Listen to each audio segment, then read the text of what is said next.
Stand by for the Brewery Underground Podcast.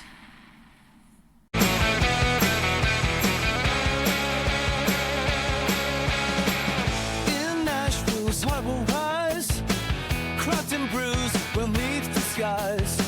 Stephen Scott, they lead the way. Brewery Underground, night and day. Raise your glass, let's ignite. In this city, we unite.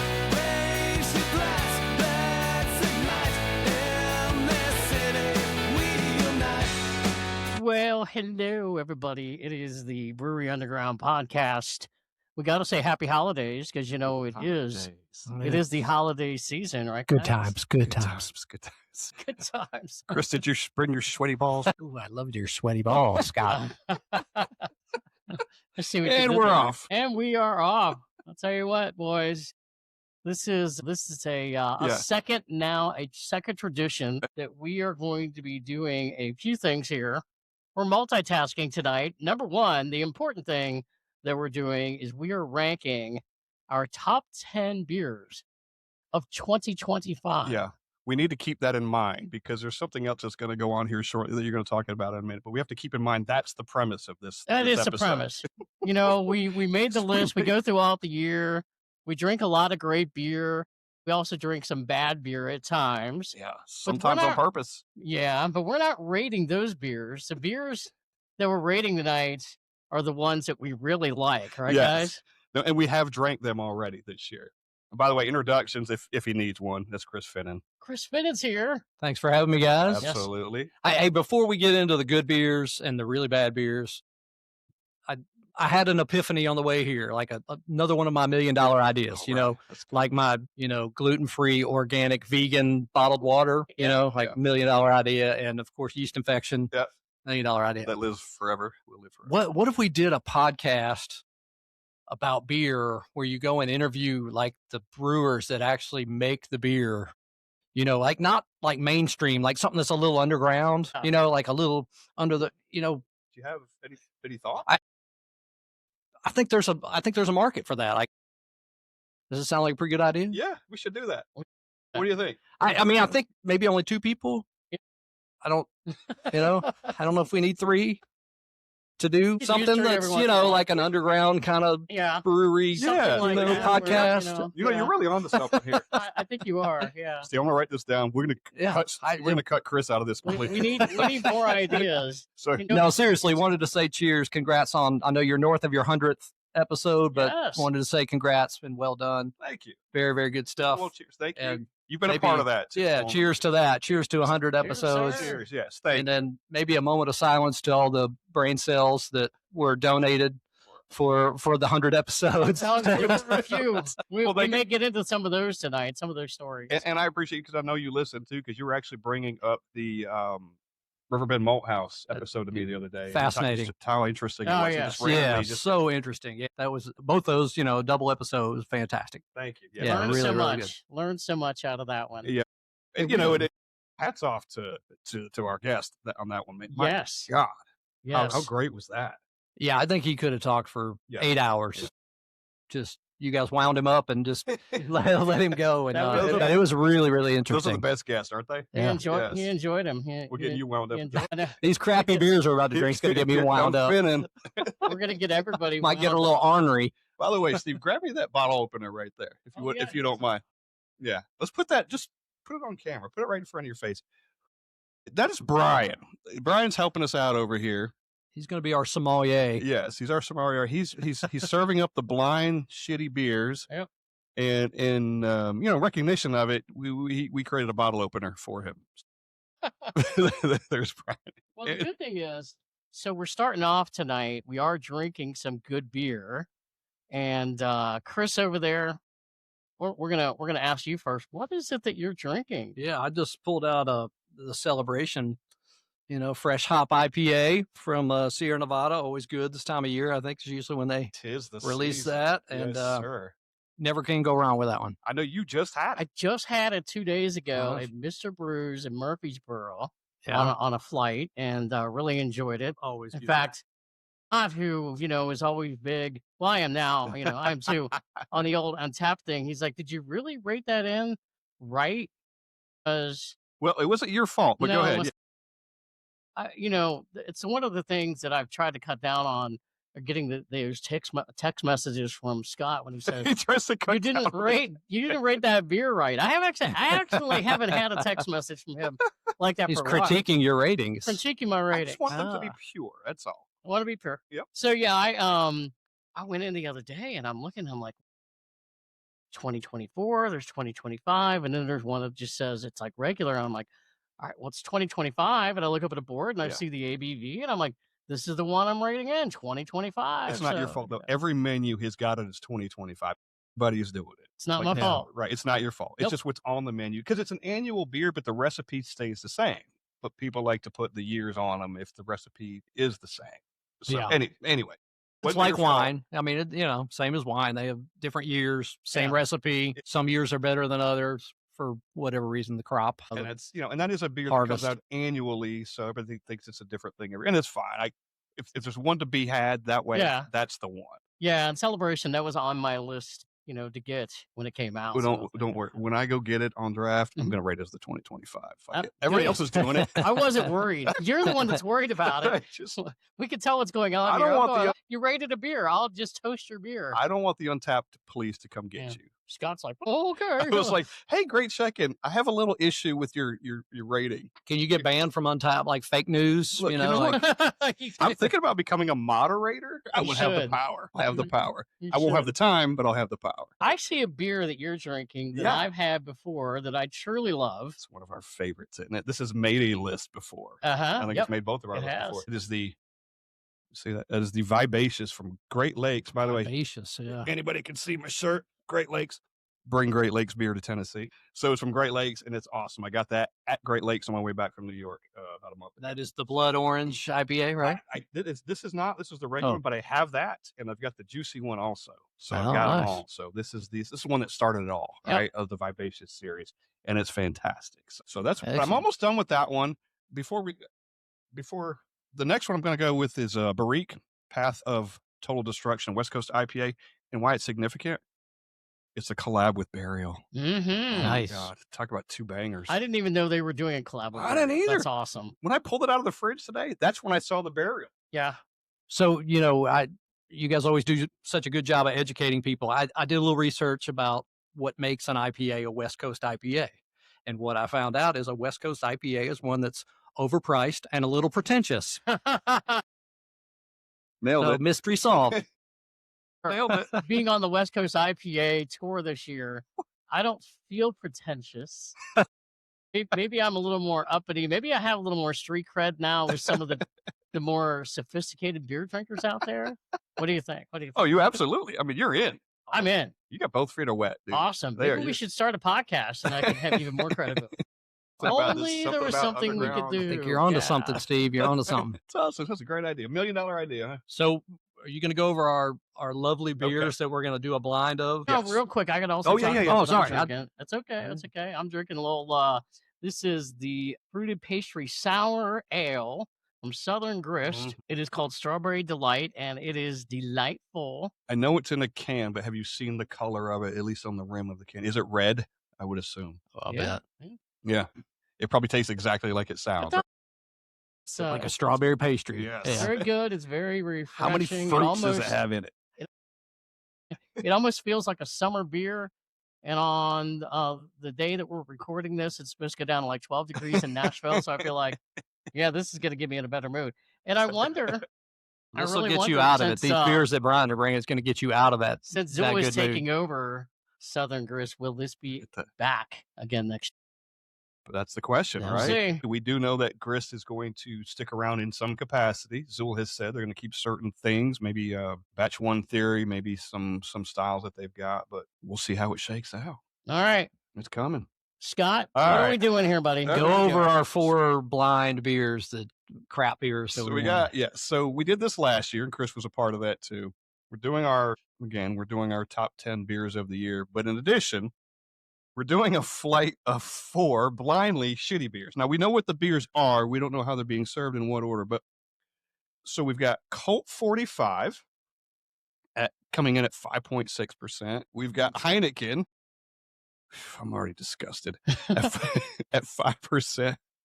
Labatt Ice, not Labatt, but Labatt Ice, 5.6%. And Milwaukee Best Ice, 5.9%. I honestly didn't know they still had the ice beers. It's got to be really cheap to make. So the question I have you guys ever had any of these beers?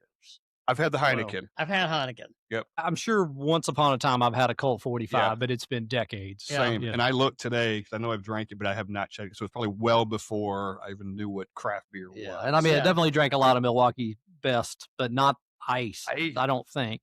And by the way, and I don't know if anybody saw the Instagram, the cans are, what are those cans? 20 ounces, 22 ounces? They're fucking massive. And not one of them was more than $3.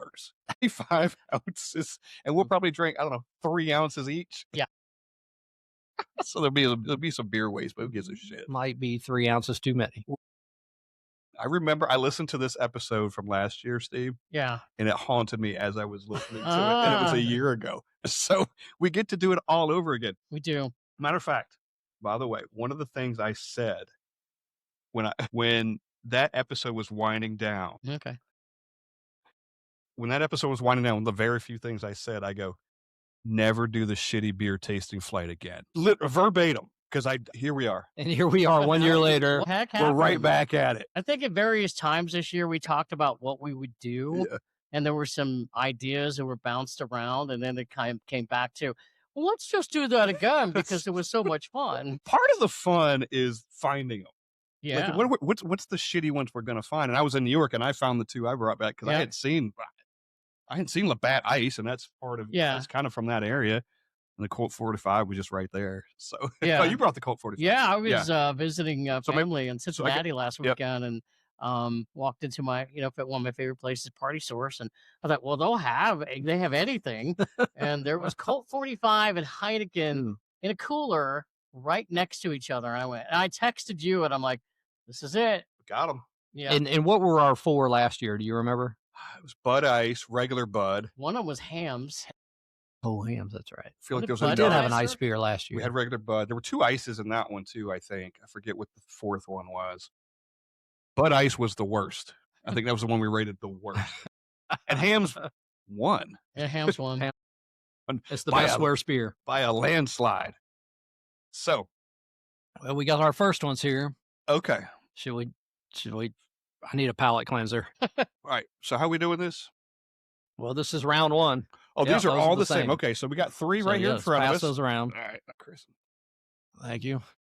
Steve, you grab one. You got that one? Okay, so we've got beer number 1. And what we're going to do, we got a little sheet here. We're going to maybe put some notes down, which probably won't be any good. And then we're going to rank these. We're going to, I think we're somewhere along the way, we'll guess what the beer is. Yeah. And then give it a ranking from 1 to 4. What does it smell like? Do you have a smell test? I mean, okay. It's not the worst nose. No, it's not. It smells okay, actually. Okay, let's see. Cheating off Chris's paper. We got to remember them enough to rank them, so I got to make a few notes. Well, actually, the notes will be funny afterwards and say, how did we decipher that? Sweet. Okay, let's see. I don't know. There's not a lot of flavor profile there. That's what I'm saying. It's not terrible. Not terrible. I'm going to guess it's not Colt 45. You keep your own guesses. All right, I'm just going to put not Colt 45. Oh, that's my little, okay. Sweetness. I mean, in comparison, it's fucking garbage, but I mean, to what I'm drinking earlier. Yeah. It didn't make me rich like it felt like all the ones last year was. You're right, because, yes, we reached every single time. All right, I'm done with that one. Oh, yeah, you do like to chug that first one. Okay. Sweetness. I got to finish it. Okay. All right. Oof. Okay. All right. Well, that's going down terribly. Chasing with some delight here. Yeah. Should get into our list of good beers. So yes. Get that one. Yes. Let's try to get. All right. Why do I feel like Brian poured me more? Look how much I got. All right. That is fair. That's true. Okay. Well, we'll go to number 2 in a little bit, but you know what? As we said, we are going to start off talking about our top 10 beers of the year.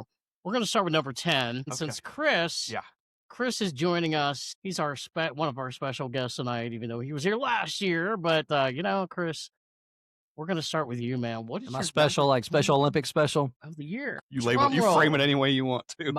My number 10 was one we had recently, and you guys were there, and that was the OK Boomer from Cedar Glades. Oh, holy shit! Yeah, the English brown ale that they did, and fantastic. It was a great environment. First time I'd been to Cedar Glade. You guys were recording your 100th, and really, really good beer. Cedar Glade in Murfreesboro, Tennessee. They are going to be very happy that you put them in their rankings. It is a great place. That's awesome. And by the way, thank you and Brian also for coming out and supporting us on that night. Yes, sir. Yep, it was awesome. Steve, you want to go? I'm going to go. A little round robin here. Yeah. Well, you mentioned West Coast IPAs a few minutes ago, and Steve's going to be pretentious. When I was going through everything of the year, I'm like, what are my rankings based on?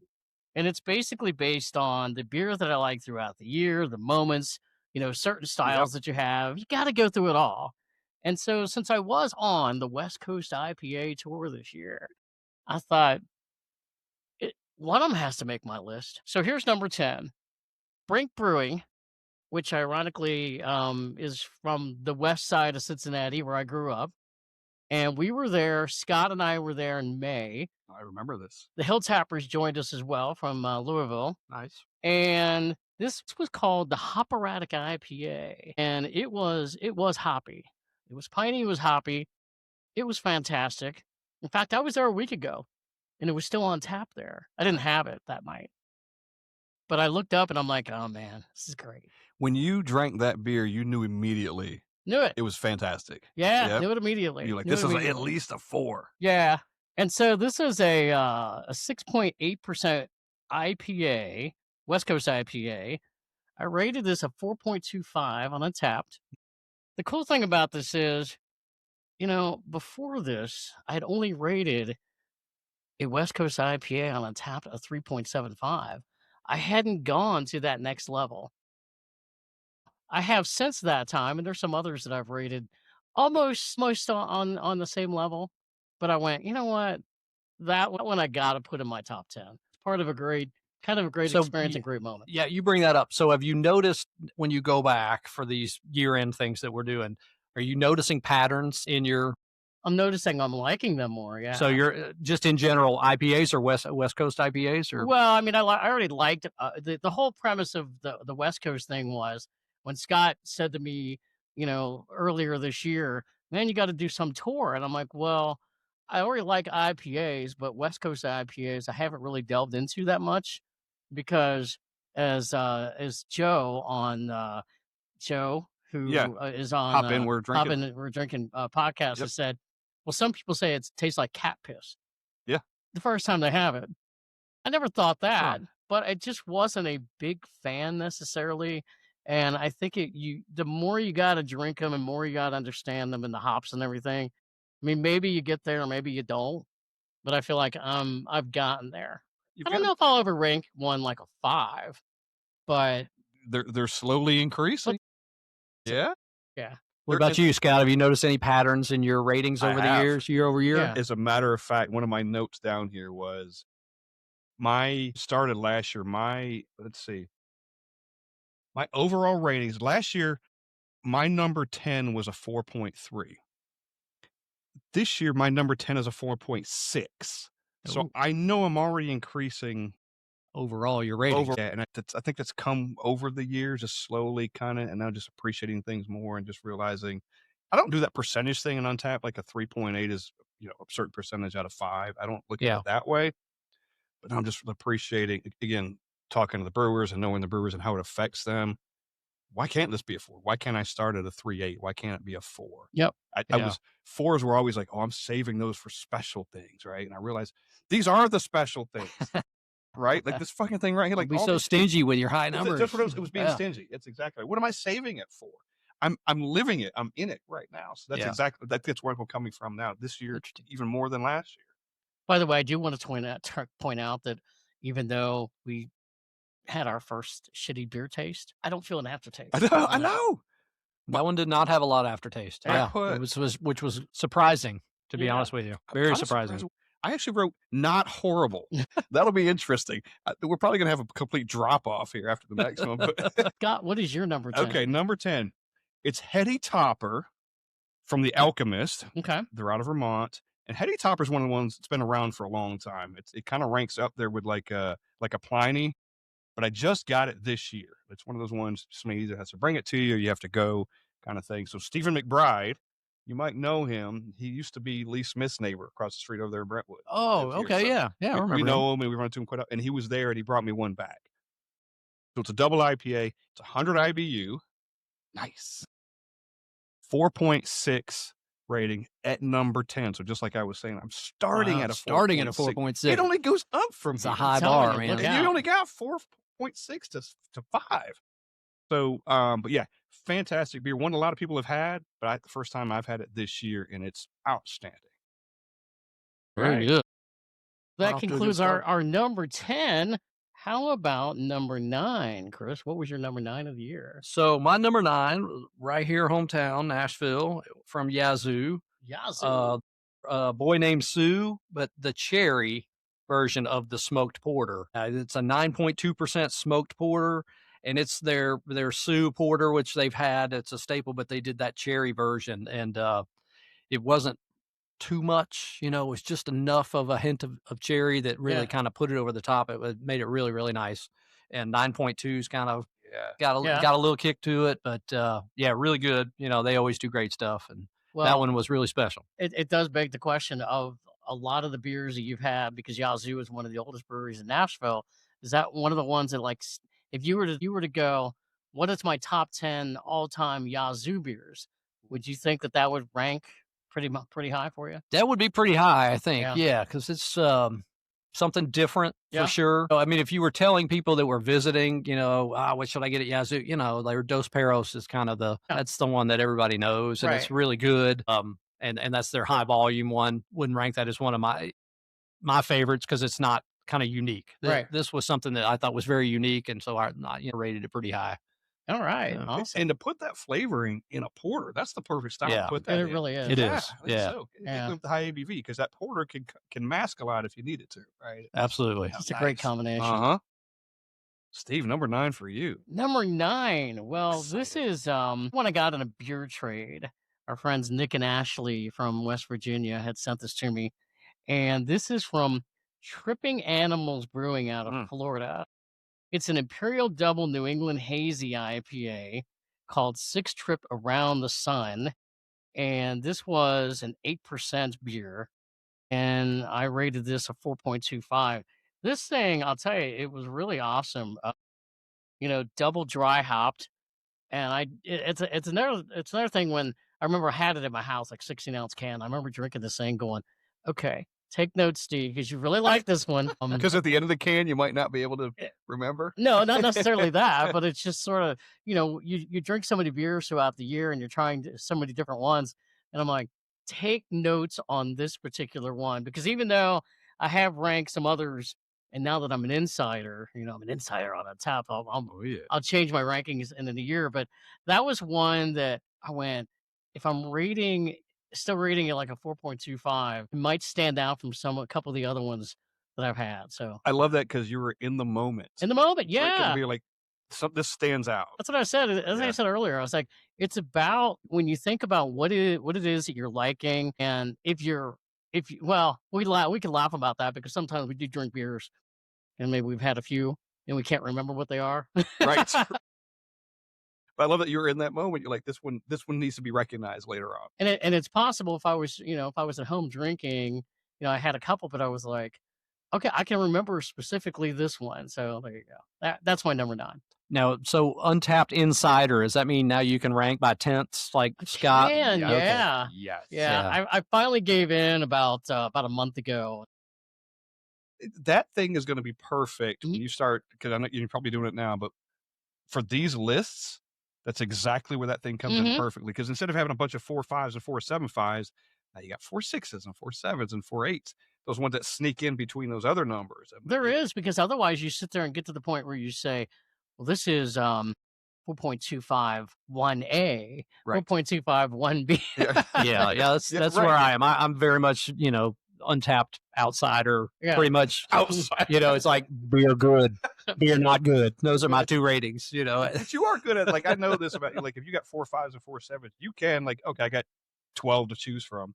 You can kind of separate. Okay, I know these ones. Of course, you have to pick one too. But anyway, but like, I know where I was here. I did try to go back and look at where was I when I had that, and you'll see when we get farther into there. Some of my top 10 all came from one spot and one particular day, and might have been because I was a little, Happens. You were in the moment. You were having fun though. Yeah. I mean, you don't drink this much beer and not be inebriated sometimes. That's right. It's gonna happen. What about you, Scott? What was your number 9? Yep. And believe it or not, it's the only beer I have on my list from this brewery, and it's going to blow your mind. I hope this is the End Game by Barrel Beer Company. You only have one barrel that made your top 10. That's Oh, because you didn't make an Asheville trip That's this exactly year. right. Otherwise, there'd be the 8 only of them on here. And here's one of the reasons why. Barrel Beer Company out of Asheville. It's an Imperial Stout. Nice. 4.6. I know it's the same score as number 10, but I had to pick over the 2. But I don't remember where I must have. It was in a bottle share. I don't remember exactly where I had it. I failed to put that in my Untappd bottle share. Somebody had it and we shared it, and it was amazing. Like you said, 14%. Something stands out about this beer, right? Oh, The yeah. 14% thing was a thing that stood out. Of course, it was a fantastic beer anyway, but just, God damn, I wish I had some right now. Instead, how about we have the second shitty Are we beer? doing that? Okay. All right. Are we Ryan doing that has already? poured us another of our blind crap beers. Okay. Yes, okay. I'm going to put this on. You get the bigger one this time. Okay, I'll take the. More in that. Brian, did you sample each one of these? All right, Brian did. He sampled the them second as one, well. huh? Yeah, Brian will have his ranking as well. What am I smelling? It's hard. It's almost non-smelling. It's not as skunky as I expected. Some more of these Podcast. We're doing it. It's live Instagram, by the way. We're on our second shitty beer in our flight. I can't really say I like it. Is Oh, it gosh. worse than the first? Yes, in my opinion. Yeah, it definitely is. I'm getting a little aroma of, morning after at the rock club, Yeah. kind of, yeah. Ladies and gentlemen, whatever this is, I'm not having it again. Yeah, And you get to take the rest of this home with you. It's getting skunky. Whatever's left, you can have. Yeah, my palate's just straight ruined at this point. I don't know anything about anything. Hey, Sean, we're back. We're just back. We're literally, first time we've ever done this. We're actually cutting in live into the podcast. Into the podcast. Into the podcast. We want to see how bad shit is. Yeah, it gets worse. It's getting worse. I'm going to dump mine on the floor. I swear that Fuck this beer. it tastes like that's where Brian mopped it up from. I mean, that's definitely got like nightclub floor, next day kind of smell, like loading into the basement east on a Saturday after a Friday night gig kind of thing. How do I order Plan B? This smells like bad decisions. Oh my god! Yeah, this smells like bad decision. All right. Wow. I guess we'll move on. I've already rated it, or I've already said what I think it is. Yikes! I'm saying it's My yikes. tasting notes are gets worse as you go. Yeah. It's Yeah. my taste. Worse than first. So let's go back to our best, because I feel like at this Okay. point it's a great time to do that. I love how we jump in and jump out. I know. We need that. Yeah. We need that From balance. bad to good. Back to the We're good. moving up our top 10 list of the I good. do like it. Chris, what is your number? All right. My number 8 is from Toppling Goliath Brewing. Yeah. And it's actually just a pale ale called Pseudo Sue, another Sue. And it's a 5.8% pale ale. Nothing fancy here, but man, just a good pale ale. Absolutely love. Like it doesn't have to be fancy, lots of different stuff. Doesn't have to have 10 fruits in it like Stokes likes. Like just a good, strong, clean pale ale. Yep. And that one was very, very good. Those guys are awesome. I met them at GABF. Oh, really? Cheer. Okay. The guys, we were at one place before we went to the event, and they were hanging out. And we talked to them, and then we saw them. I went to the booth at GABF, and they're nuts. They are nutty guys, but they're like With a name like Toppling Goliath, yeah, I can imagine. But they were amazing. They were funny as hell. So I've actually reached out to them to try to get them on here. Yeah. So maybe one day. But they is a fantastic brewery. It is good. I like hearing that, by the way, a clean pale ale. 'Cause, Oh. yeah, Yeah, it's a refreshing thing to hear. Right, you can burn these glasses. We need refreshing right now. I mean, but it's one that like you could drink and you could drink a lot of. Yep. Like you could sit down and drink. I'm going to drink that one beer all night. No, that's awesome. Yeah, they do that's variations of that beer. pseudo-sue too. The different variations of it too. Okay. Of the same kind of thing. So that's a great beer. I have to try to find some more of it. Main Street over in East Nashville. Yes. There you go. I don't have to go Love far. it. Steve, what do you got for number 8? Well, a top 10 list would not be complete without something from Great Lakes, right? And You are right. I'm right. Of course, I'm right. Again, this. By the way, I just looked at my list to make sure I had.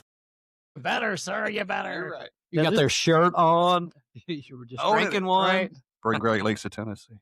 Again, this goes back to the moments, so we were at Great Lakes in mid-May, and Michael Williams, who we've had on our podcast before, he gave us some beer. And one of the ones that I took home, this is the barrel-aged Blackout Stout. It's a Russian Imperial Stout. I know you like to talk about IBUs. 50. This was a 12.5% beer. Yes. And when we brought him back on the podcast, I saved it to the podcast. And man, this thing, I mean, what can you say? It was great. So what makes it a Russian Imperial Stout? So it if you go and you look at what does it invade your colon without asking? Is it Russian? I mean, it is barrel. I mean, it's barrel aged.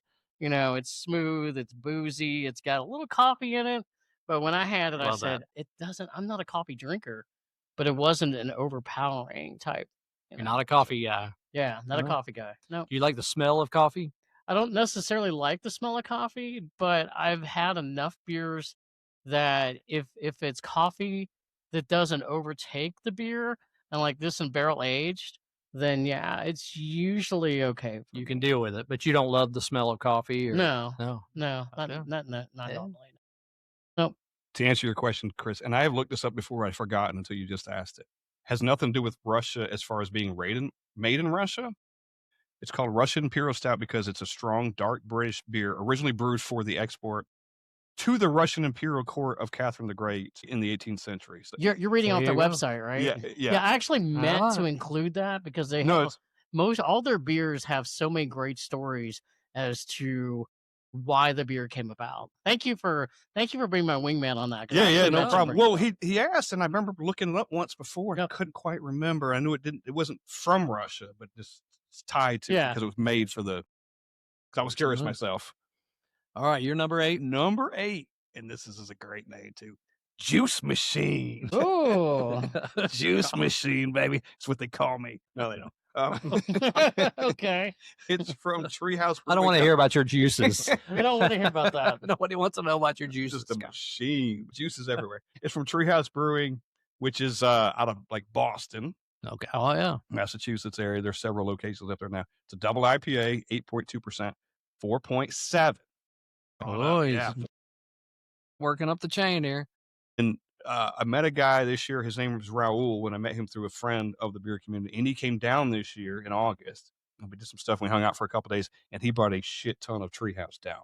Nice. And we got to sample. As a matter of fact, Rich was there from Foamy Heads when we got to try this over at Marble Fox. Anyway, Treehouse going to make my list every year. As long as I have one, it's going to be on the list. So cheers to that. Cheers to that. All right. Should we do another? We'll do another round before we go to our next crap beer. Are we just trying to get them over with? Is that what it is? I'm just hoping Brian just at some point just decides to dump them down the drain. I was kind of hoping this was our last one, but I realized we're only halfway. I say, why not? I agree with you, though. You said a few minutes ago, we're not retching as bad as we did last year. So far. Yeah. That second one was a little rough. It doesn't have as much of an aftertaste, but it didn't have a good taste. I remember last year, when we had it. Okay.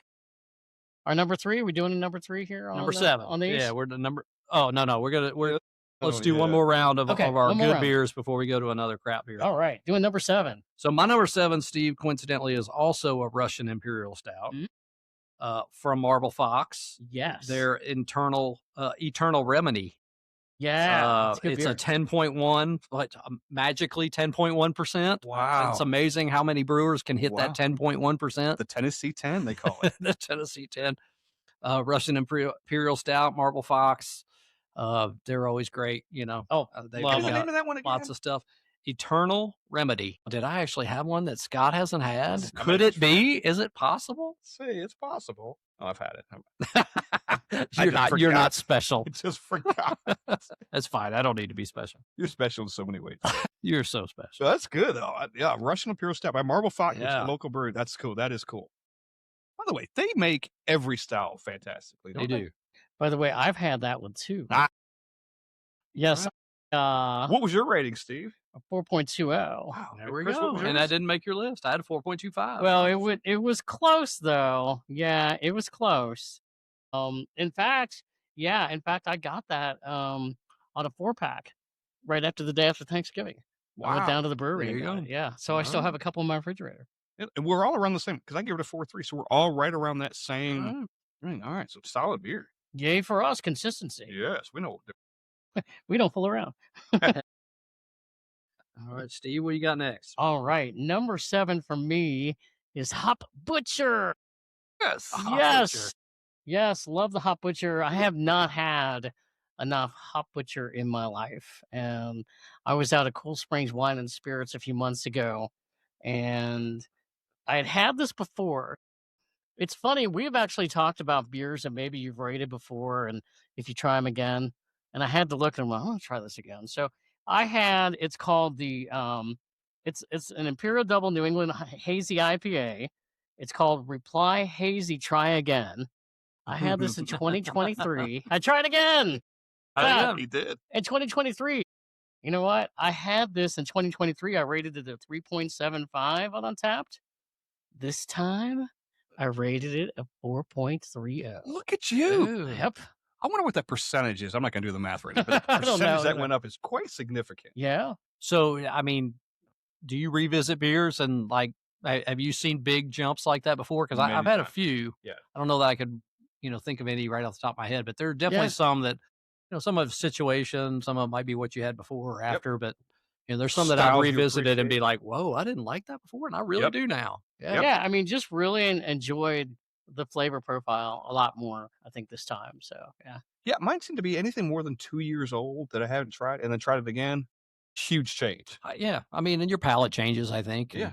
And, that's I good. appreciate a lot the European styles, the traditional styles and stuff. I've really taken a liking to. Yeah, respect those a lot more than I did. 1000%, because it was like, back then it was like just plain old beer. Yeah. Yeah. Appreciate those things, right? That's a really good, clean, crisp beer. Yeah, I got an appreciation. We went over and spent some time in Germany and Austria, and like it's no frill, it's a Dunkel, it's a Helles, it's a Weiss beer. Like that's it. That's Like it. it's one of those, and you're drinking in huge volume, but you don't wake up feeling terrible the next day. Like it's just clean and good, high quality stuff, and there's something to be said for that. It There is a really lot to be said for that. Such an appreciation. Yeah. Look, this is a journey for all of us. Like this Oh, beer, yeah. we just every beer we drink, it's like, oh, understanding it too. Like when you get an appreciation, you understand it. Oh, this is what it's supposed to be. Oh, this is what it's wow. supposed to taste like. Yeah. When we get done with our top 10 list, I have sort of a couple comments about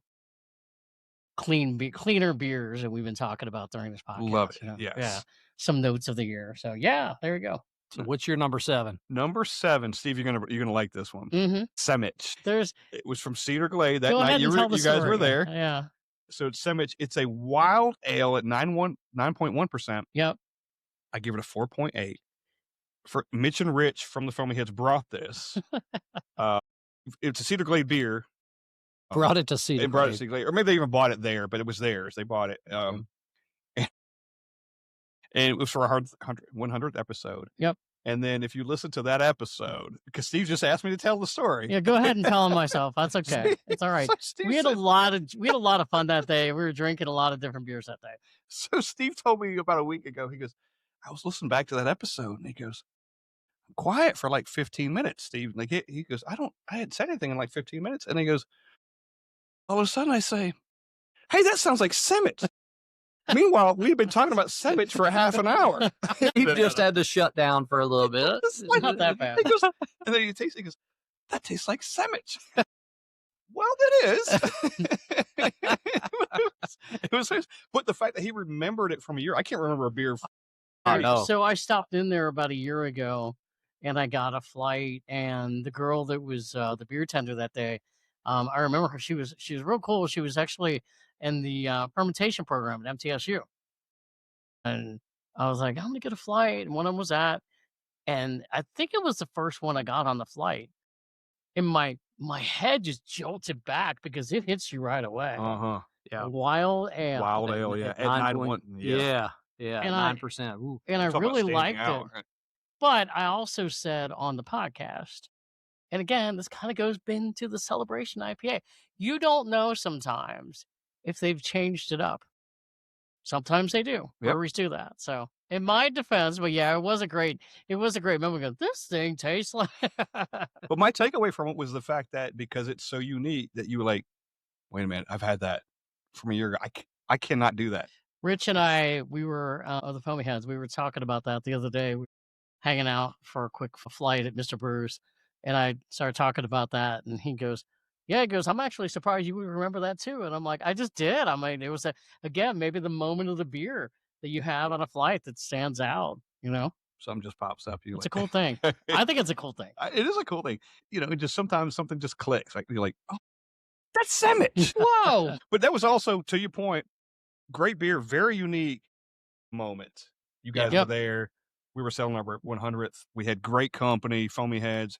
Yep. Jonathan and Robert hanging out with us. Man, it was just it was a perfect day. We survived the drive there. It was like shitty weather, driving. Yeah. Oof. Yeah. And we didn't know you rough. guys were coming. I'd have told you, I'd be like, this is bad. It was bad. Yeah, that was rain and pouring down rain. Yes. Well, before we get to our number 6, is it time again? Yes. Yes. Next. All Chris right. acting all excited. It's just like, let's get it over with. Let's get it over with. Chris, damn you, Brian. Steve, grab the one in it. What do we smell in the nose? Fucking Brian.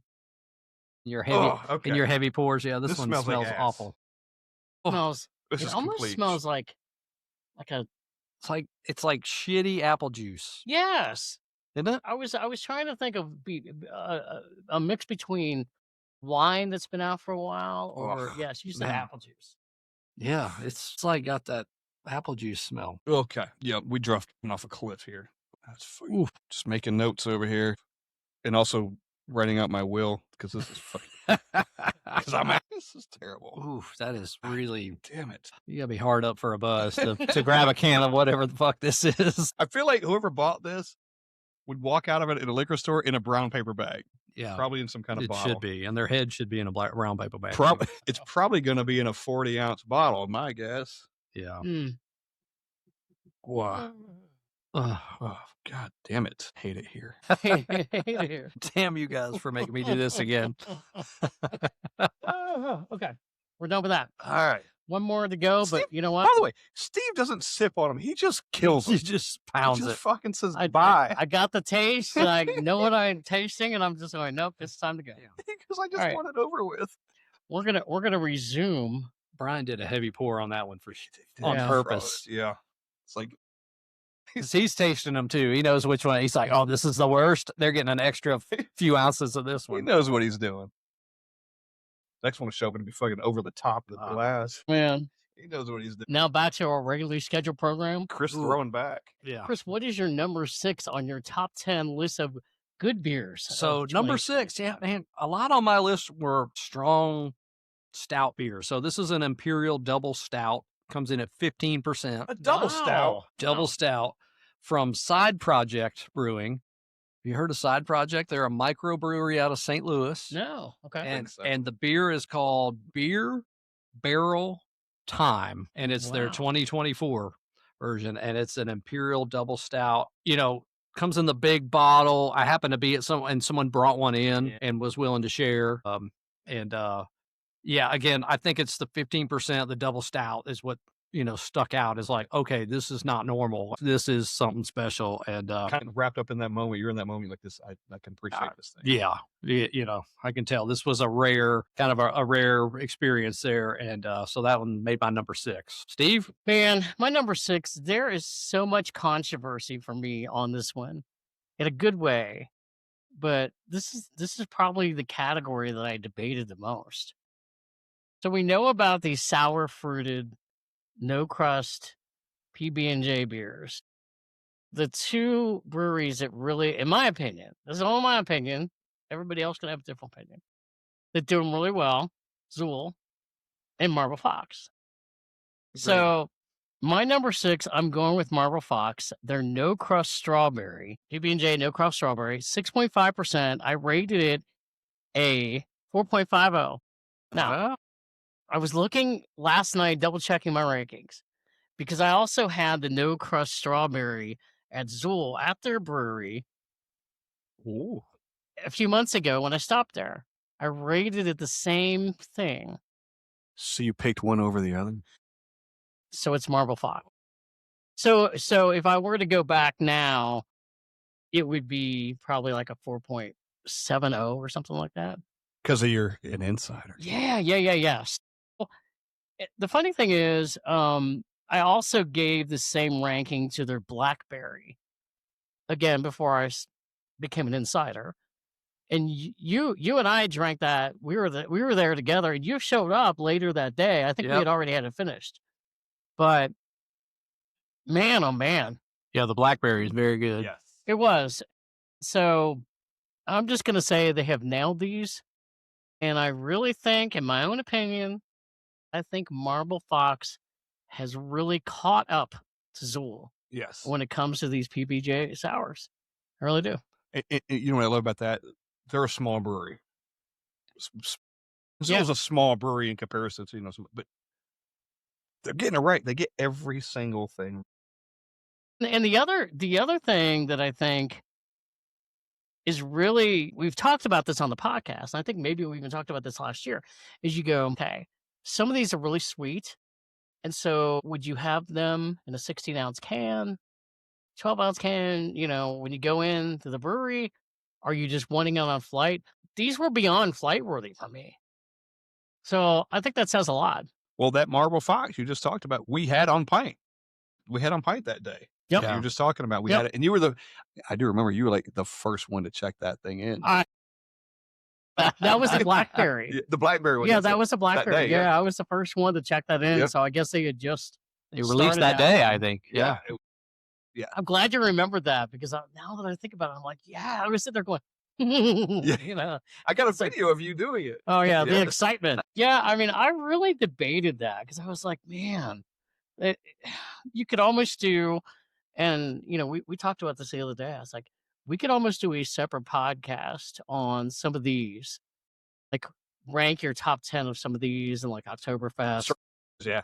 It really gets hard when you try to refine them and get them down. So I think the first one, if we do that, is PB&J beers. Just do a whole. Well, and the other thing is, you travel sometimes.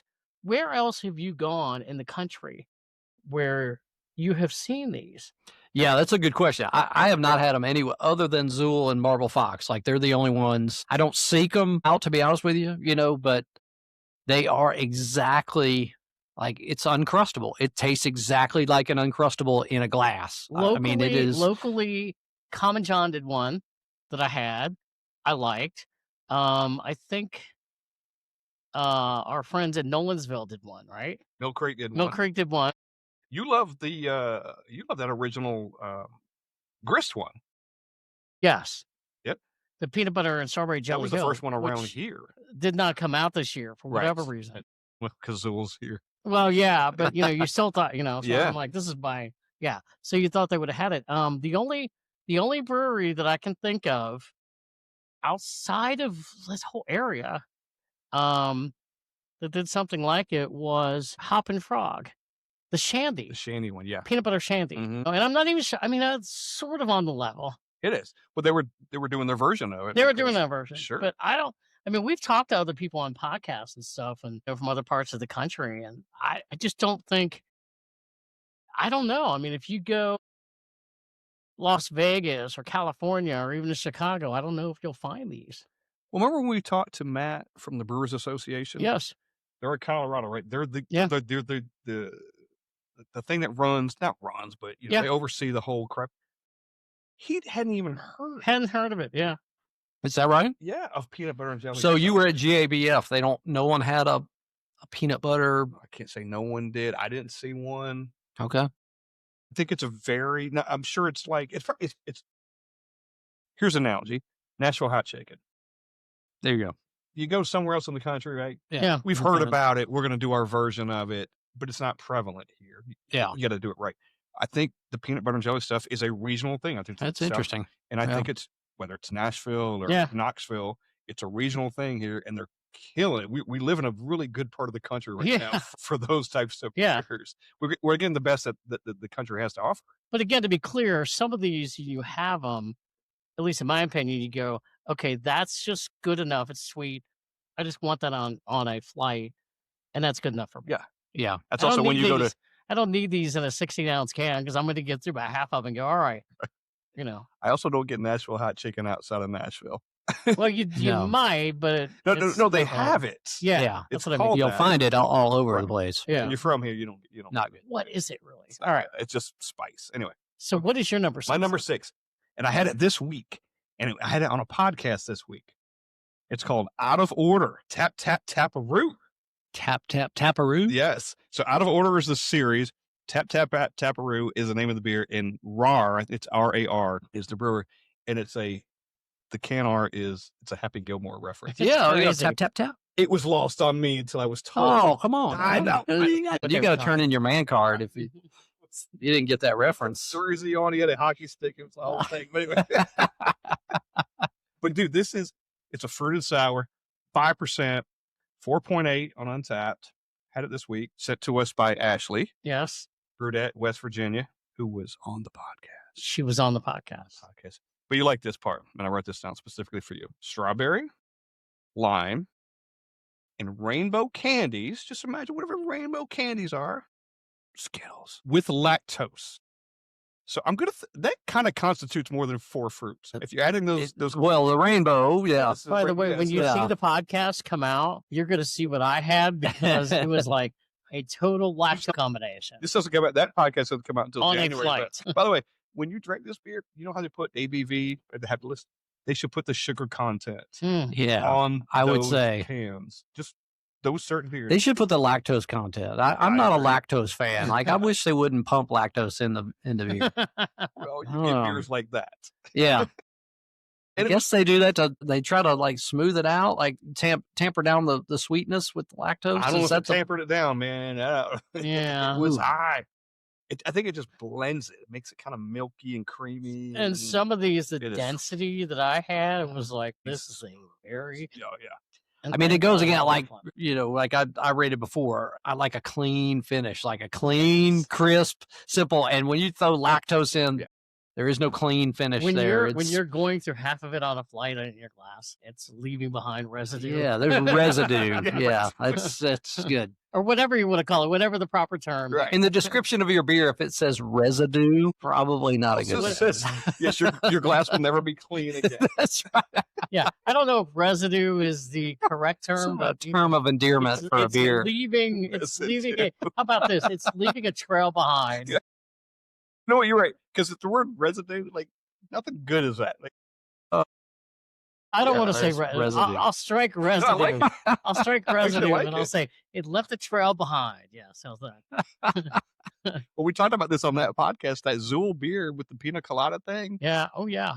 That left some residue. Yeah. Trail behind. Yes. You throw the glass away. Yeah. The glass becomes disposable. It's just permeates the thing. Anyway. Exactly. So, anyway, by the way, after I drank this, I had to go get checked for pre-diabetes. By the way, I drank 4 of those beers that night.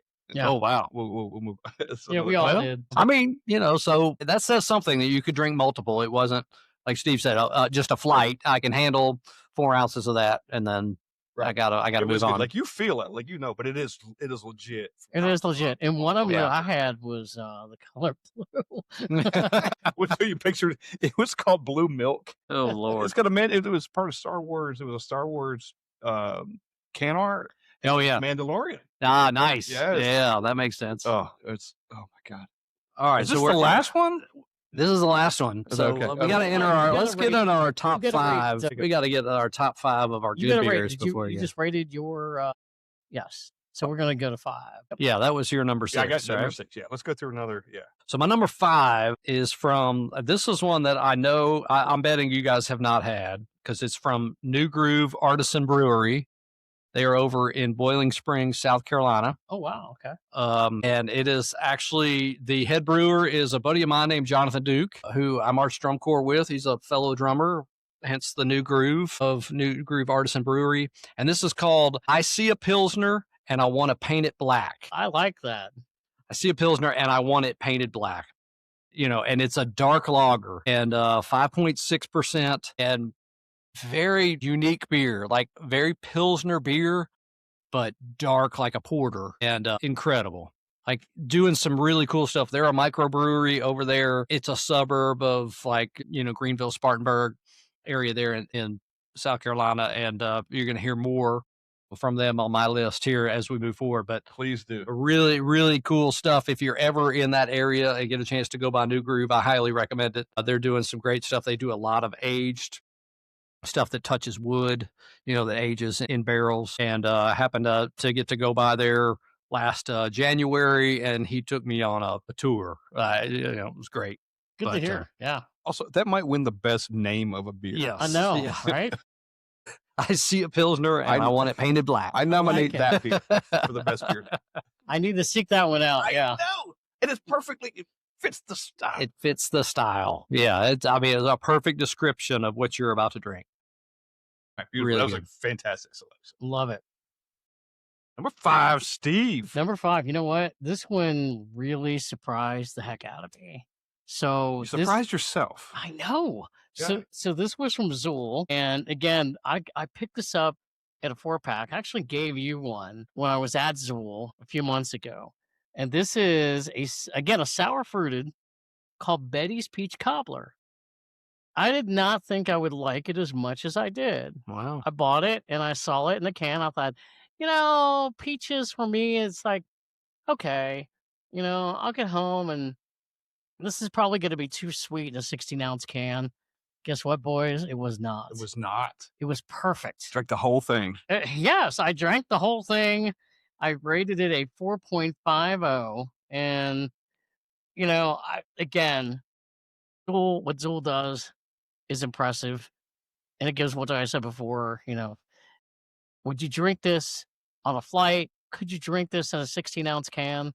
And I could. I got it down. I wasn't like... Got it down. There's an endorsement for a beer. Well, I got it down. No, I got it down in a 16-ounce can. Which I can say about these 4 ass beers that we've... I have got them down, so... I'll rephrase that. Ringing endorsement, Steve. Probably not the best way, but you can make fun of me on that one. No, I enjoyed it. How's that? In a 16-ounce can. Chris just took something and ran with it. No, it's all right. He's had a few much to drink. No, I really enjoyed it. No, it's great. I appreciate that because you are really... You're an advocate of like, hey, do we do flights? Do we do the whole thing? So you if Steve says he can drink 16 ounces of it, it's a good fucking beer. Yeah. There you go. Yeah. No, that is important. Like if it's one, it's like, oh, that's good for 3-4 ounces. It's different than if you can drink a whole one. You're right. I'm with you. I'm just making fun of you. No, that's okay. It's like I got it down in the 16-ounce can to the point where I went. And you and your residue and that you got it. But by the time we reach about 3/4, I'm like, I can continue drinking. That is a really good sign. So, Zool, yes, thank you. Here's another thing, and I just kind of thought of this. Zool's doing multiple fruited sour series. Mixtape and the cobbler. I know it's the cobbler series. But be able to do those different things. Yeah. We got the mixtape series, and we got the cobbler series, and probably some parallels there, but damn. I mean, it's resonating with people, and so they want to kind of build on and keep inventing, keep creating. I think that's cool. It sells a lot of beer. Yep. Yeah. Keep you coming back, you know? Well, keeps them, now it brings them to Nashville. There you go. Yeah, that's right. Yeah, now they're going to there be you all go.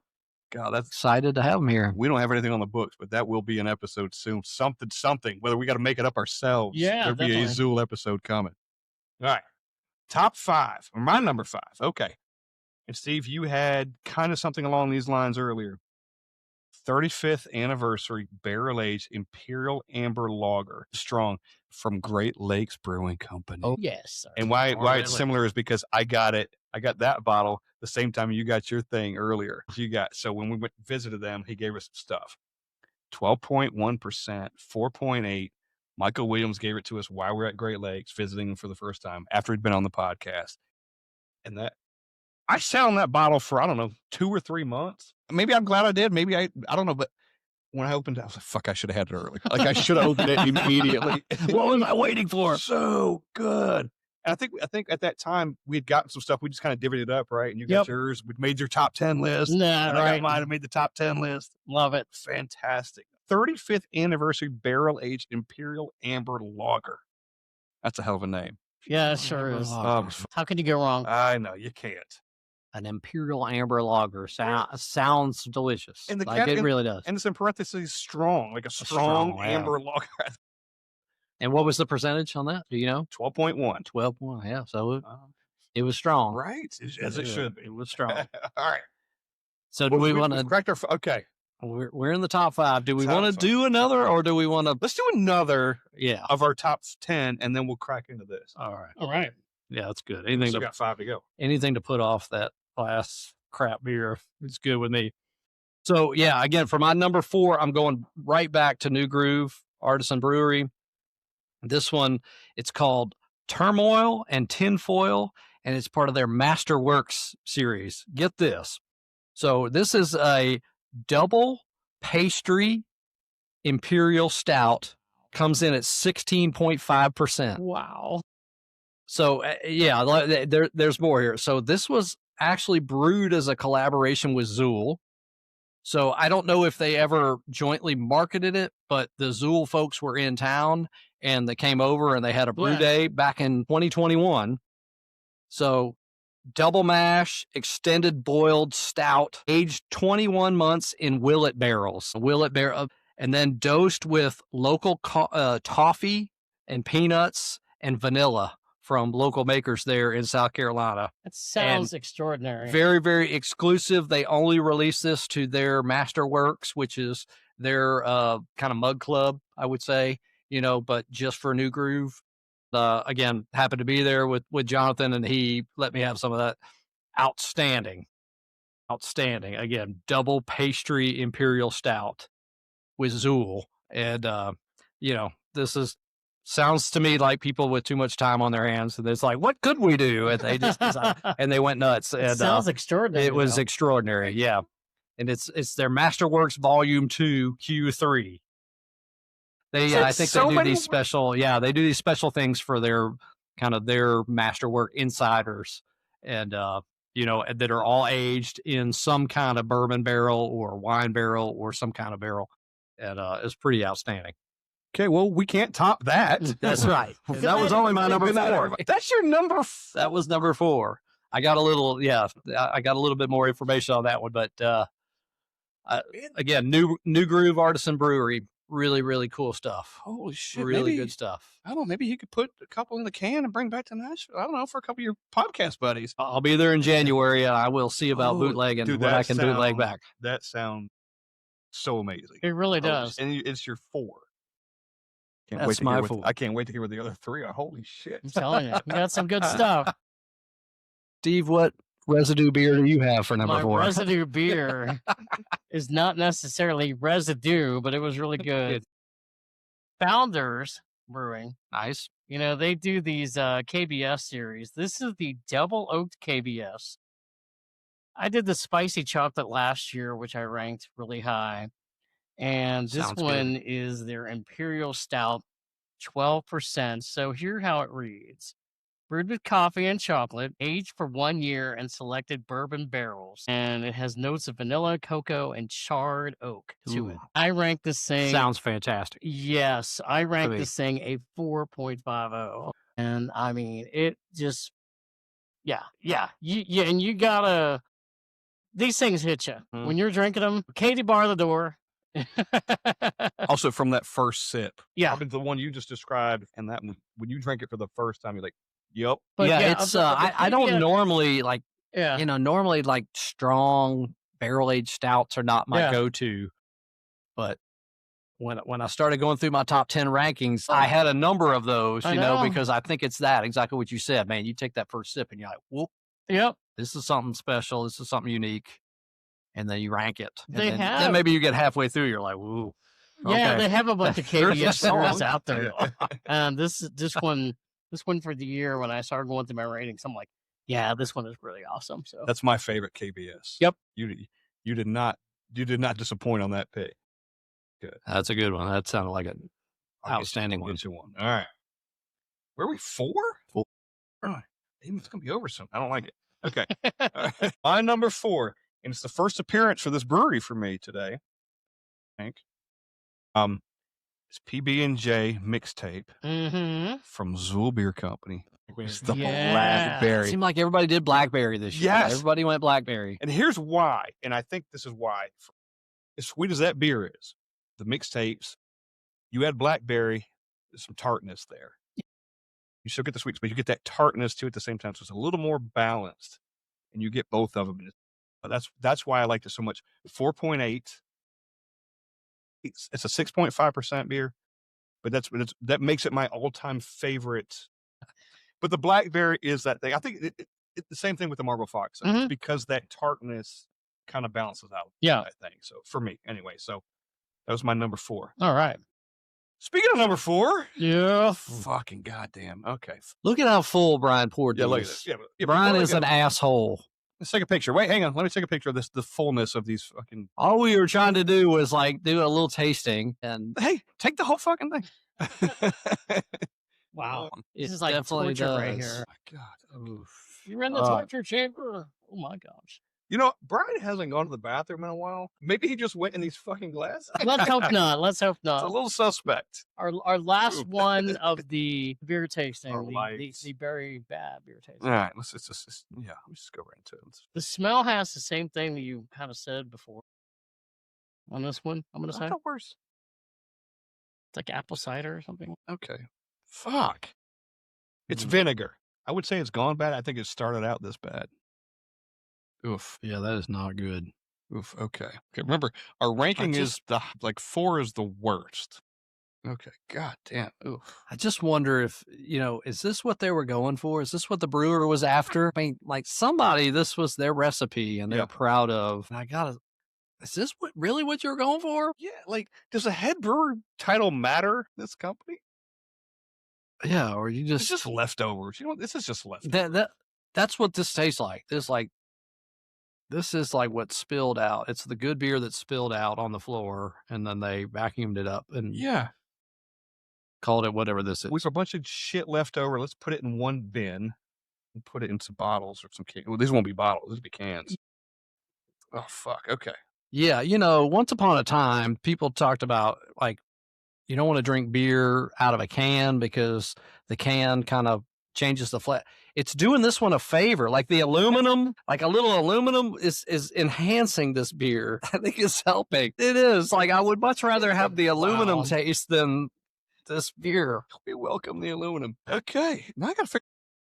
Not that we have to answer them out, but we got Colt 45 to pick from, Heineken, Labatt Ice, and Milwaukee's Best. God damn. Okay. You know what? I'm going to go out here and live here. I'm going to say. Yeah.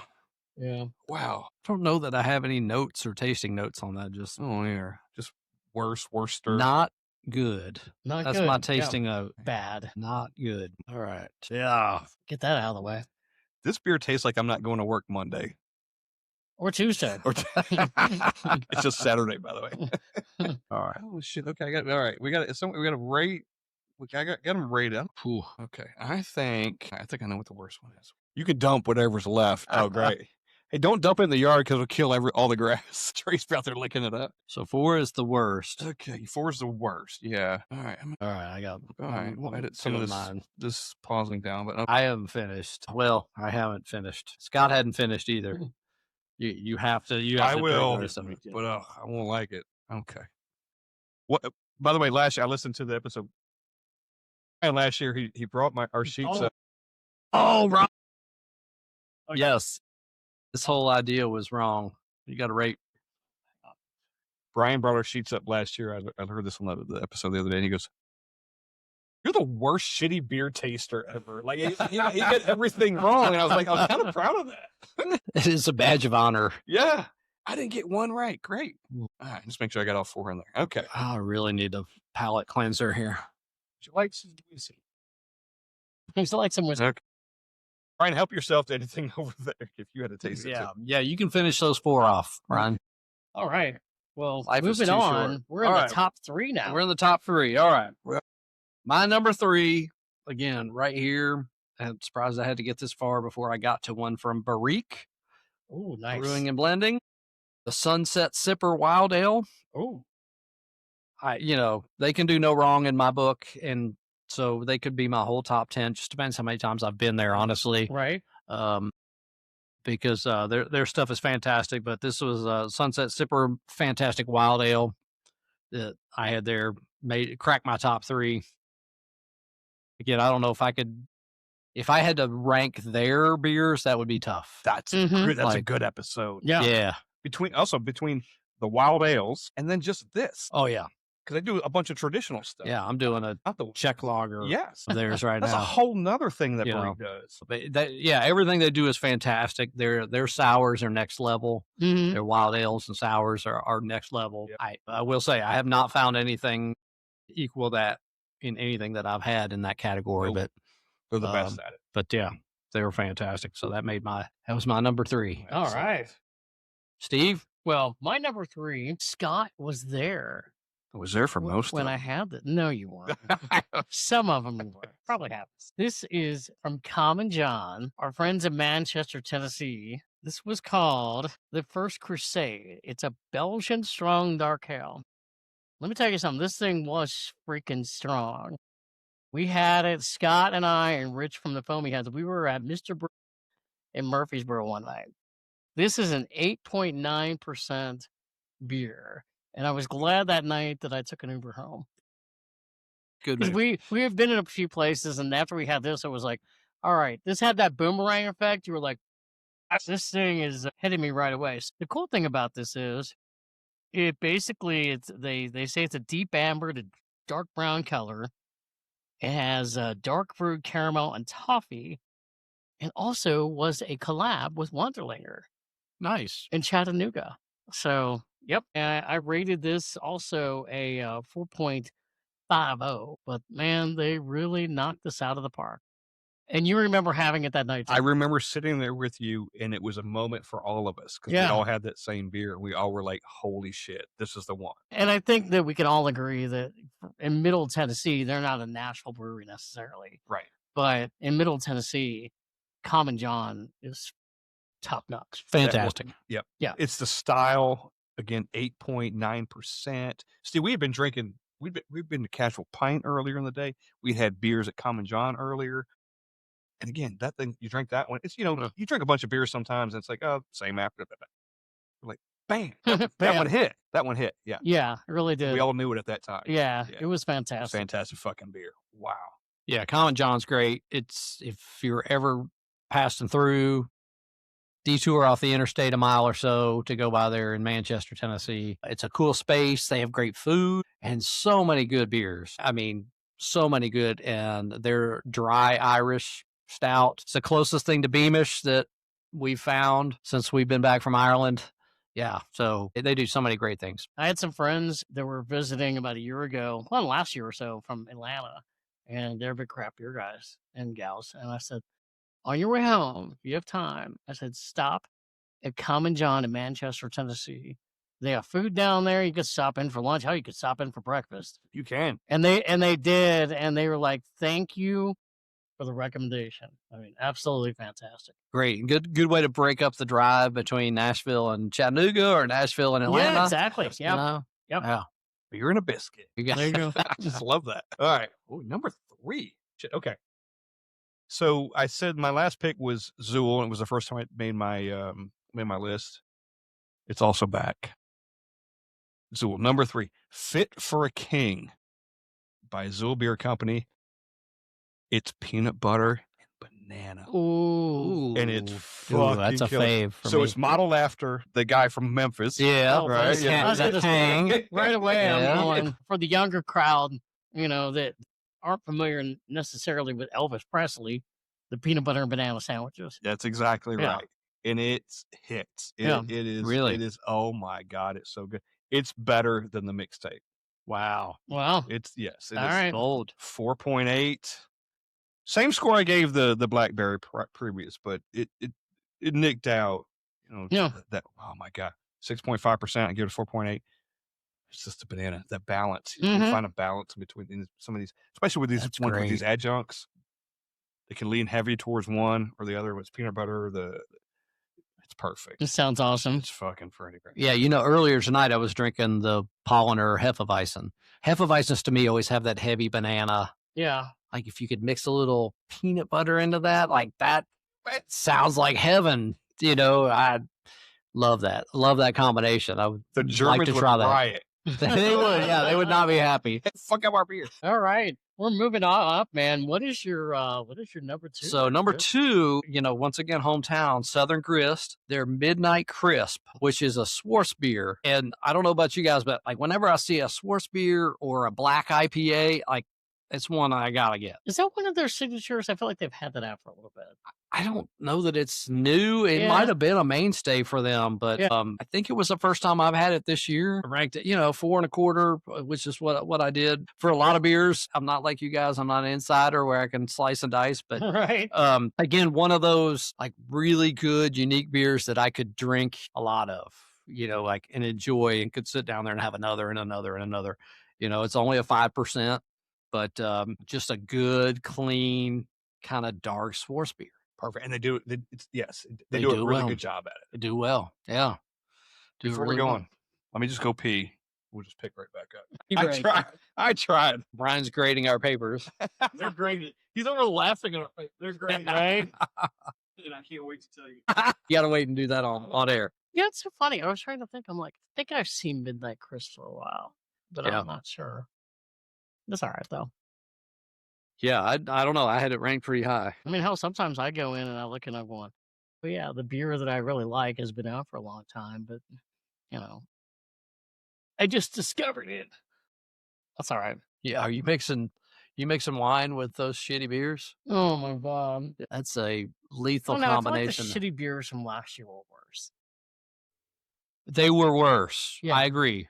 You are exactly right, and we should talk about that Yeah. once The Scott ones comes from back. last year were worse. We'll do do you want to do like finish the Probably. the shitty beer results and then do our top? Yeah, probably. Okay. Let's everybody do the twos, then we'll do the results, and then everybody will do their top beer, and then we can do weirdest. No, he's in the bathroom. I think I'm gonna go. Might as well. Go in. Yeah. Huh? Were they flying at West Palm? Oh, okay. Is that where they flew into? Shit, must have been. And I mean, as late as they were coming in, it wouldn't matter. It's an extra 30 minutes. But yeah, that's why. Drive, maybe not even that. 20 minutes early. I hope they're having fun tonight. It's a short trip for them. Hopefully they're enjoying it. I did not argue at all. I got several things done around the house and the garage and stuff, and I was like, you know what?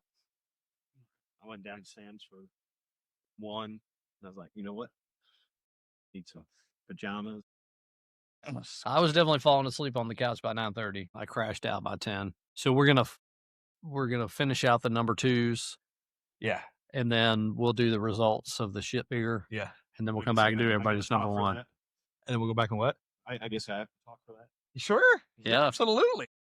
We got a microphone for you. I don't know. We I'll snuggle can up move this up. You guys can be the guys on Yeah. stage sharing the mic. Yeah, that's what We'll got let COVID. that's what got all of guilty pleasures COVID. Oh, you were on the mic last year too, and you just jumped on it. Like no, I mean, as in like you're really good. Like you weren't shy at all. No. When have you known Brian to be shy? If you knew me when I was 10, then you knew me when I was shy. I had been trying to hide behind Chris's head. I move around a lot, though, so it's hard. Don't worry. This is very wide angle camera. Yeah. It's getting all of it. My favorite Brian moment, I think, ever is, well, that, without saying, it was the corner pub night. When me, you, and Steve we're sitting on one side of the bar. The ones, anyway. It was my divorce night. Yes. Really? And we're sitting over there, right? I think I'm in the middle. I think maybe Steve's here and Brian's or whatever. And then Blonde pops down on the other side, straight across. We all kind of start talking about her. And next thing I know, I was like, hey, bro. He's just sitting next to her. How you doing? He's just over there. I had to check. I goes, all right, well, Steve, just you and I. You're going to beat me out. Steve and I just looked at you there. That night at Corner Pub years ago. The day of his divorce. Oh yeah. The three of us were sitting on one side, and then we just looked up, and he was fucking on the other side. Right. She's like a man hater, though. So Oh yeah. I got her number, so It's I fine. got how about them apples? You were right. So I did my number 2. Did you your number 2? Nope. On my number 2. Nope. All right. So we're back in 3, 2, and 1. So, Steve, Yes, sir. what's your number 2, sir? Man, my number 2 list again. The second. What was back?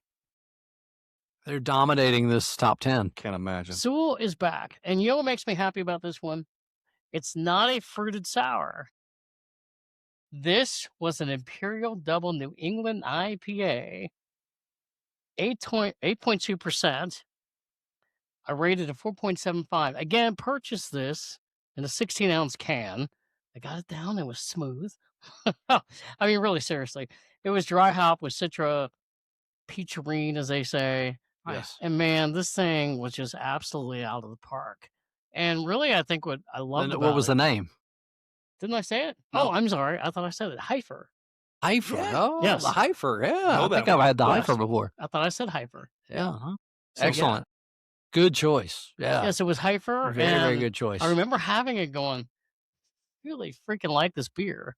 And the thing that really stands out the most is the fact that it's not something that's just what basically Zool is known for.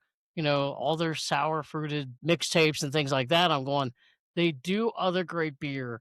And that one really makes me happy. And I'm very glad that it's in my top 10. Excellent choice. Yep. Excellent choice. And I Yeah, love the very fact good that you one. just picked something other than mixtape or something. Yeah, yeah. That's No, absolutely. Yep. outstanding choice. All right, Steve. The only duplicate you and I have we have a duplicate. But We'll edit this part out. Steve had it really high ranked in his list, and mine even a little higher.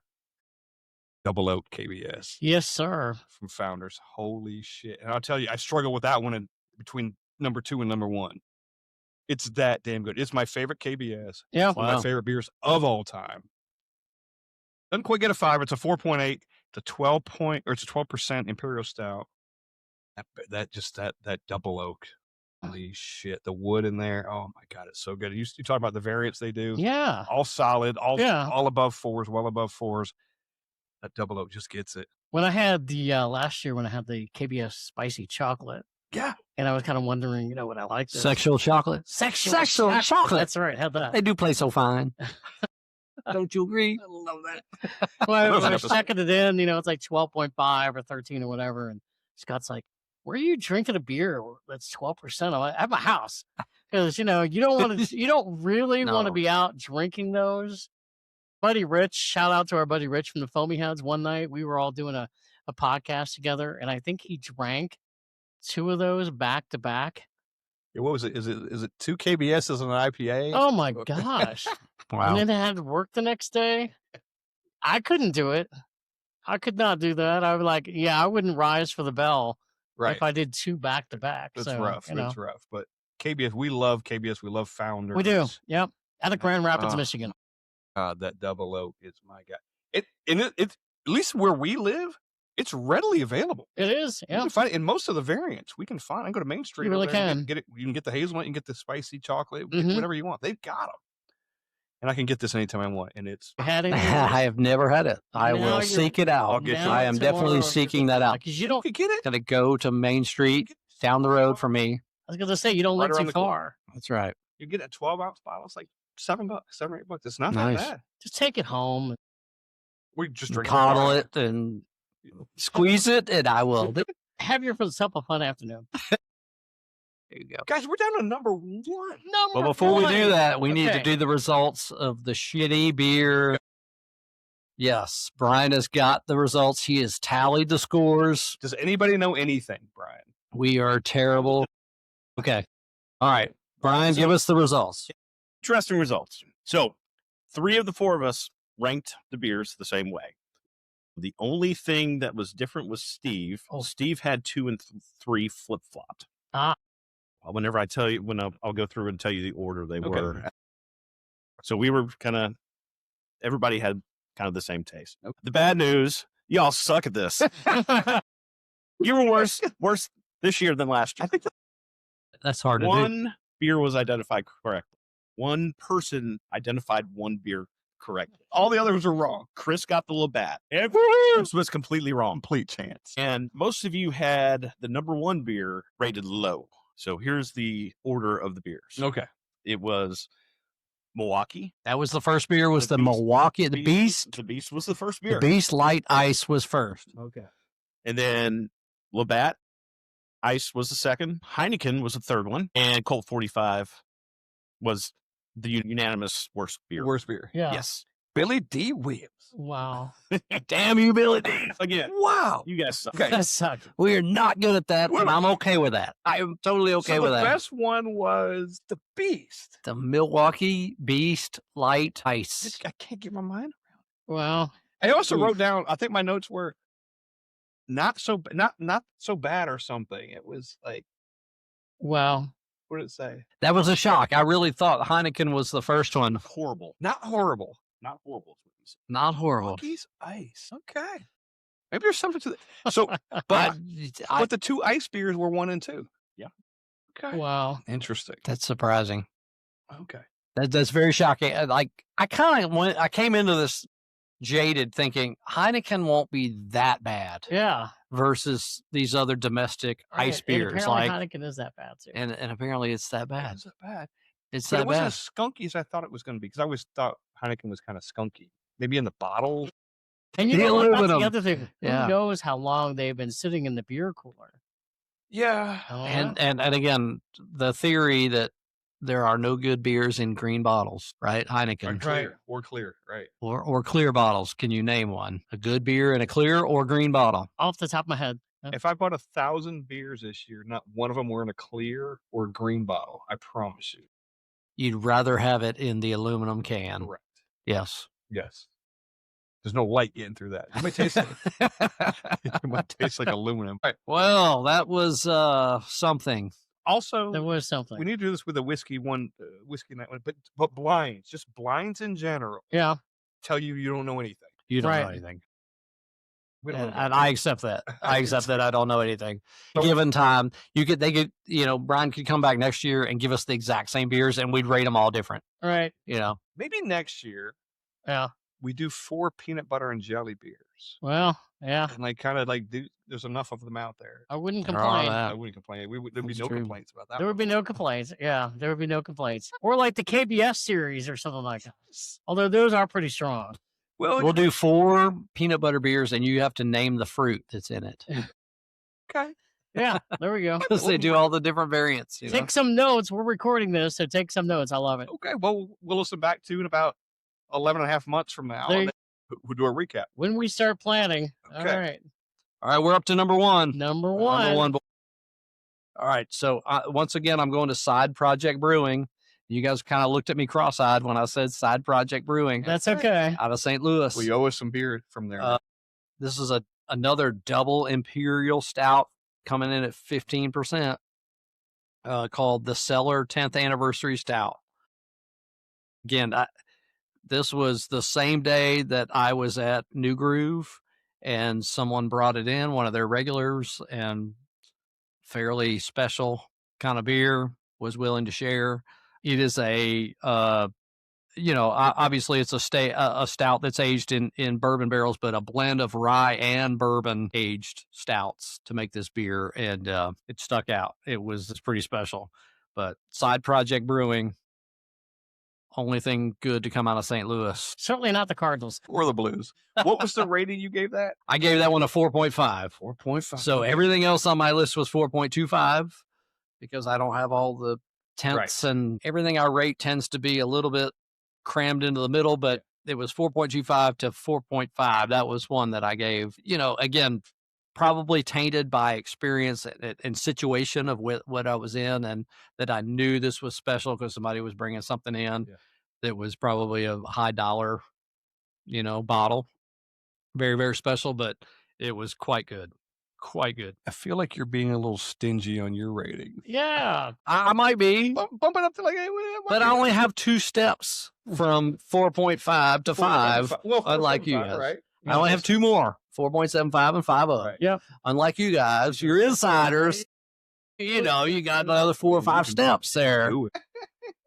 Stingy. That was my best from 2025. I really liked your list. Those 3 especially. There's some good. I'm proud that I have probably 4 beers on my list that you 2 have never had, which is amazing. I love it. And may never have. Unless you bring it back for us.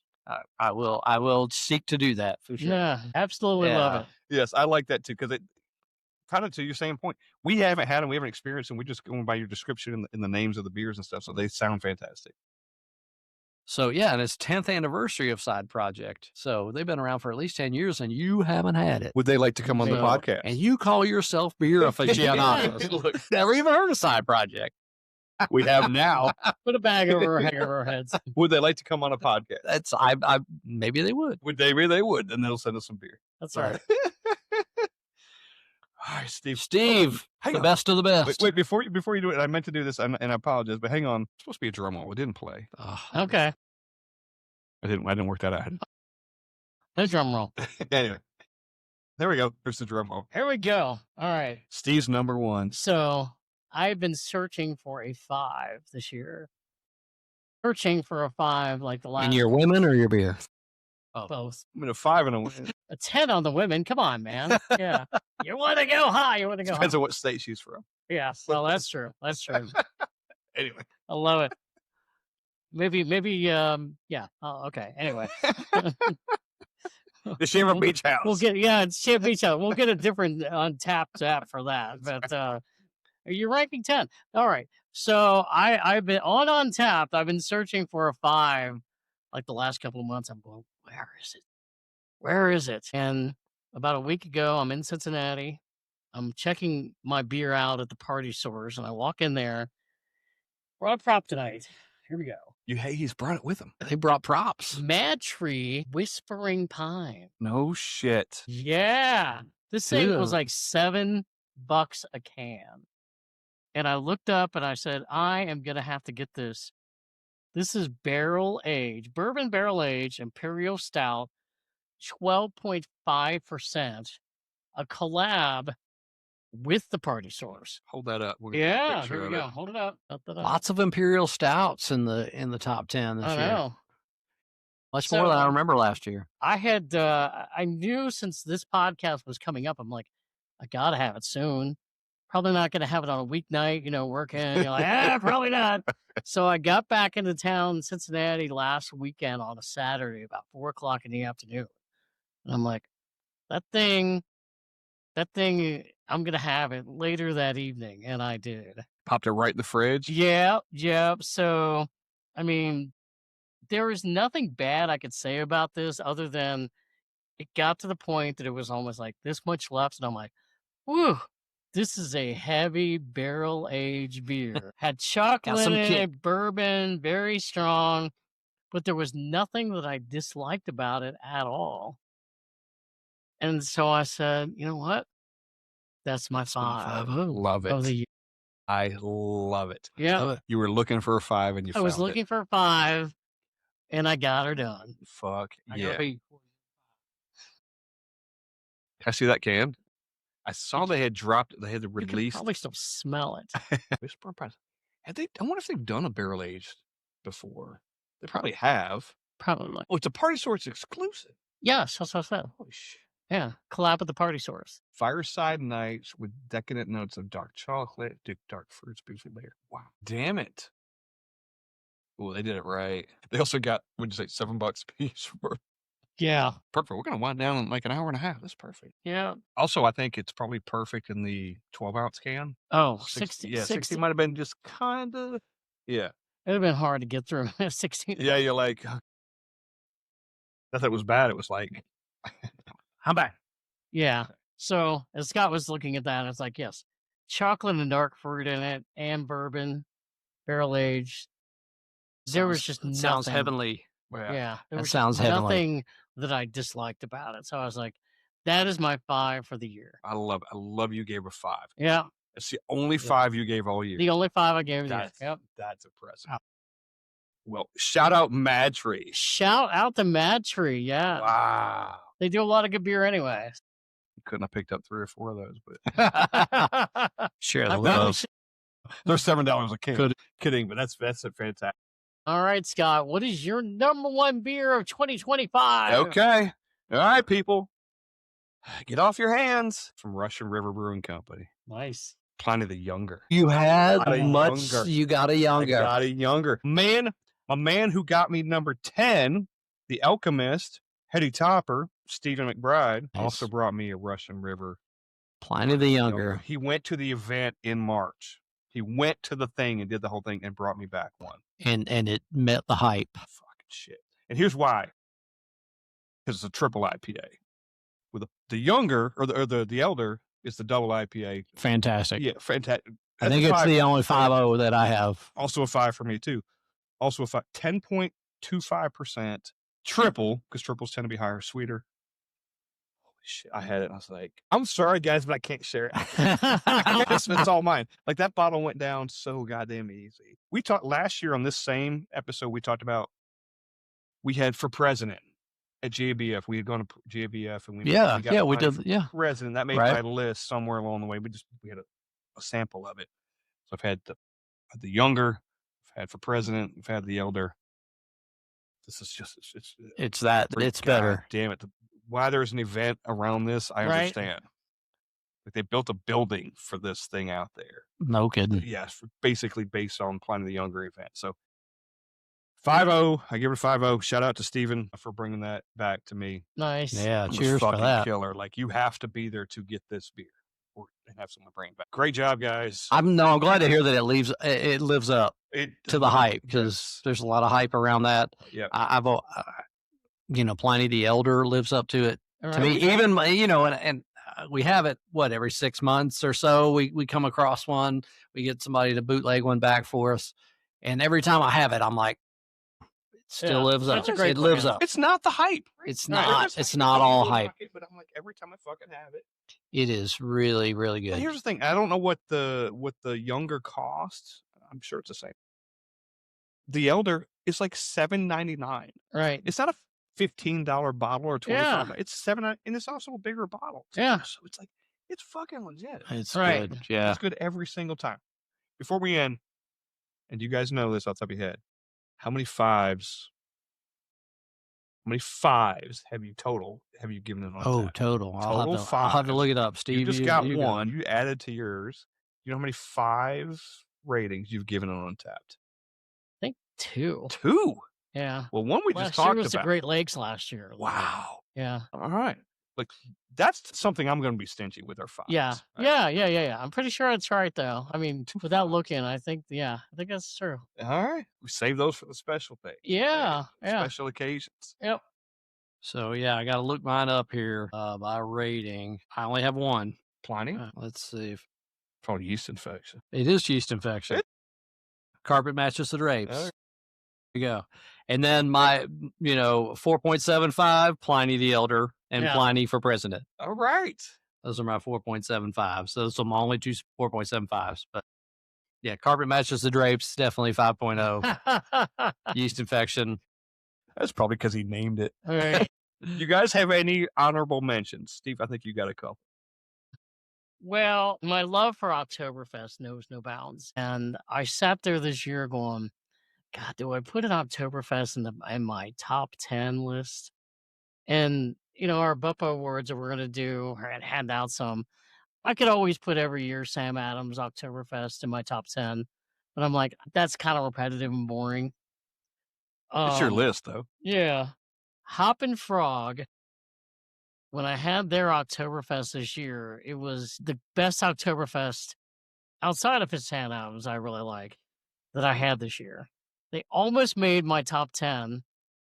I took them out, but it also was an honorable mention for them.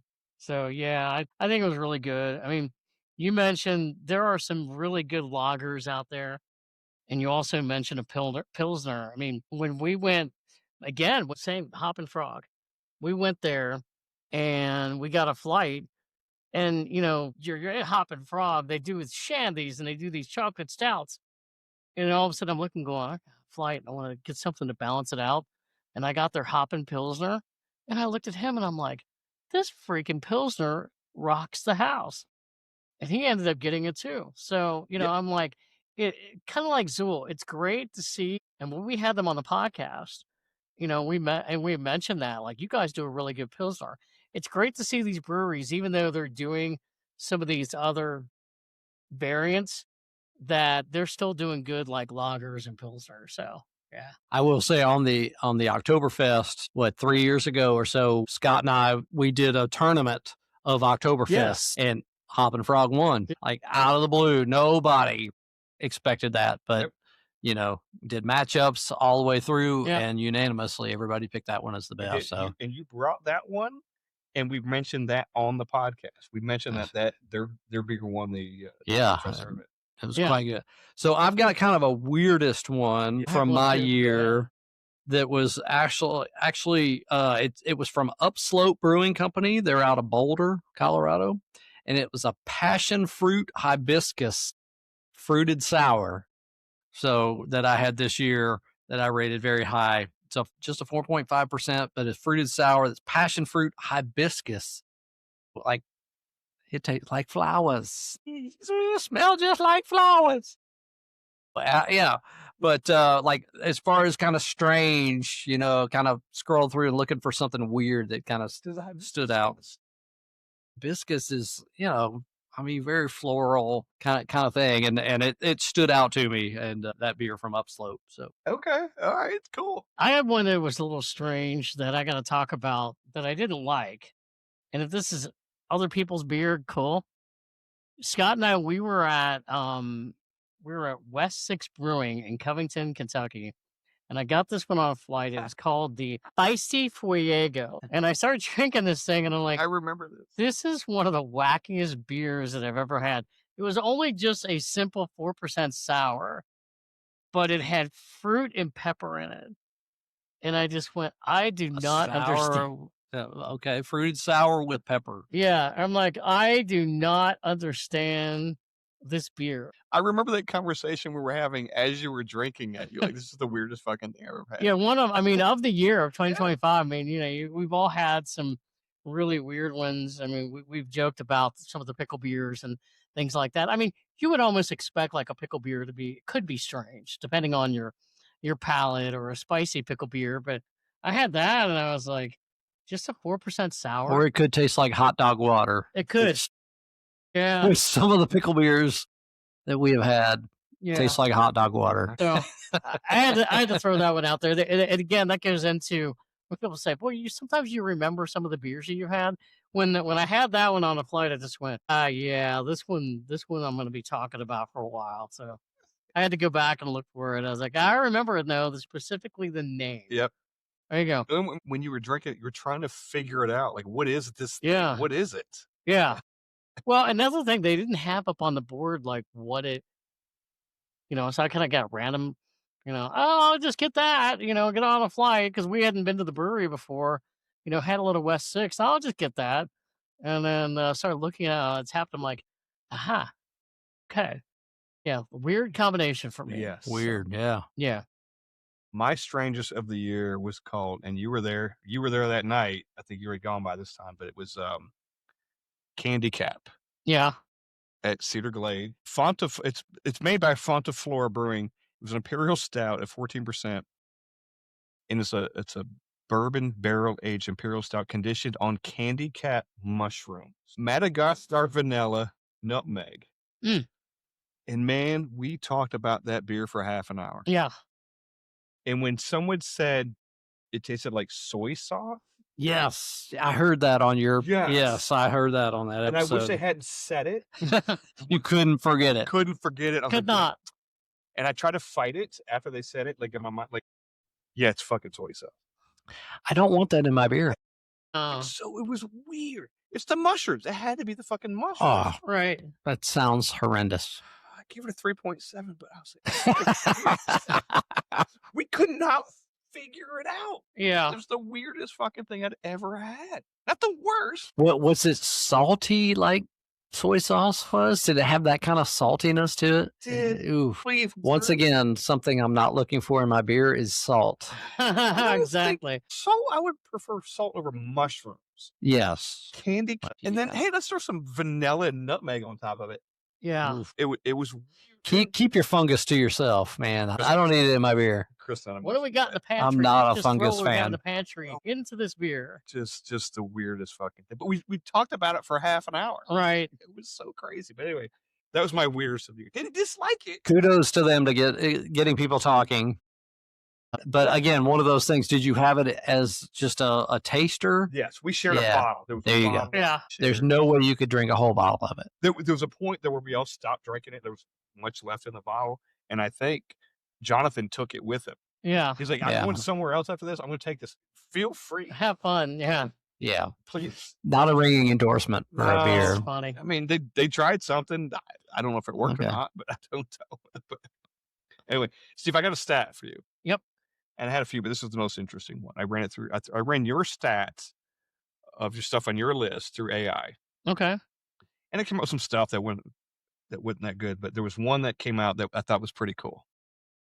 If you add all your ABVs together on the list that you created today, you're at 90.8%. Ooh, how much so sad?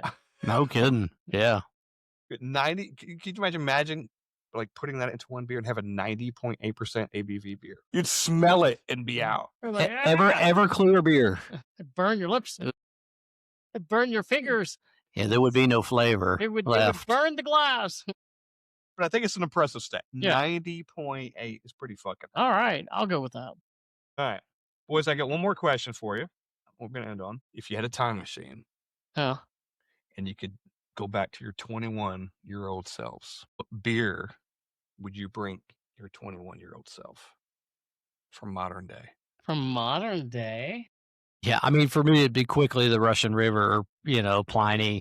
It'd be Pliny. It's on a different stratosphere. It's different. Certainly at 21, had no appreciation for IPAs of any kind. And I would smack 21-year-old Chris and say, dude, this is it. This is it. This is what good beer tastes like. Yeah. And you better get on the train. It's something different. IPAs, not everybody loves them right off the bat, but man, once you do, like they're one of those things. They're so crisp and clean and clean finish that you can drink them for a long time. You can drink them, but it is a bit of an acquired taste, kind of. But if you're going to take time to acquire a taste, do it for something like a good IPA, like a really good IPA, rather than a shit beer like we just drank 4 of. Right. Which we had a choice. We didn't have to, but we chose to. Right. That's right. Yeah. Budget does. Yes. At 21, you're probably still on a pretty tight budget.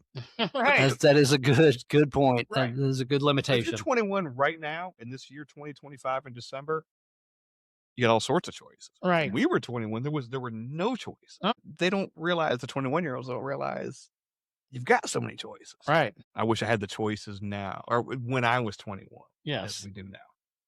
Steve, if you had to go back to your 21-year-old self, what beer would you bring them? I mean, my list today is fantastic. I don't think I would be drinking that Whispering Pines often, but I think that I could really get behind the Belgian Strong Dark Ale, because I think there's a lot of there's not a lot of beers like that you see out there. And I feel like I would be the talk of the neighborhood. I'm like, drink this. Yeah.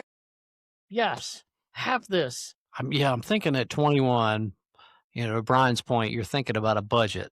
And if I can do something that's in that 12, 13, 14% range, I can get more drunk with less beer. So it's a financial decision there. Yeah. Good flavor and everything. And I'm going to get to my end game in a couple. Well, the Whispering Pines was like $8, a can. Yeah. $8 a can. Yeah. So, if you're on a budget, you're probably not going to drink that. But your 21-year-old self, that would have been a $4 can. Yeah. Back in those days. Yeah. Because you're old. We're all old. Yeah. Totally. No, there you go. We're going to edit that part out. We're not that old. Not at all. Not at all.